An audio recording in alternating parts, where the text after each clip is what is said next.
দেখো আজকে লাঞ্চের থালিতে কত কিছু নিয়ে চলে এসেছি। এখানে আছে গরম গরম ভাত, এটা দিদি রান্না করা মাংস, দিদি এসছে ঘুরতে বাড়িতে, তাই মাংস রান্না করে নিয়ে এসছে।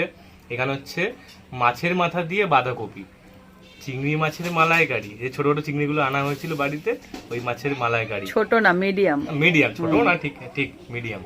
এখানে হচ্ছে মশলা ডাল, মুসুর ডাল মশলা ভাবে তৈরি করা, আর হচ্ছে ভেন্ডি ভাজা, পটল ভাজা, আর থোড় আর কুমড়ো দিয়ে এটা হচ্ছে ভর্তা। ভর্তা। তো খেয়ে নি এই রেসিপিটা, আর কুমড়ো রেসিপিটা তোমরা আমাদের চ্যানেলে শর্টস আর বড় ভিডিও মিলে পেয়ে যাবে, দেখে অবশ্যই ট্রাই করে নিও, একদম দেরি করো না কিন্তু। ডাল মাখাটাই খাই, ইউনিক টাইপের, পুরো ঘন একদম।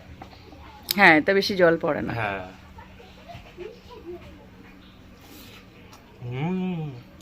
ব্যাপার হয়েছে তো। হবে তো, সমস্ত মশলা পড়েছে না।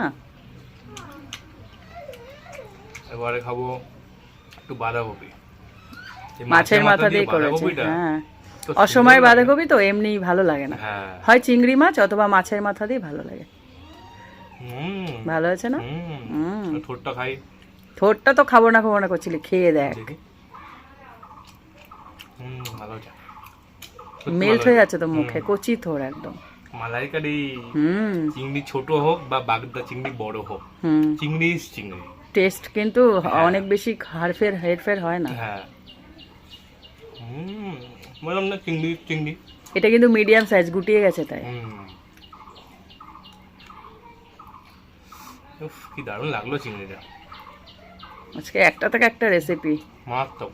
কোনটা রেখে কোনটা খাবে। ব্যাপক হয়েছে।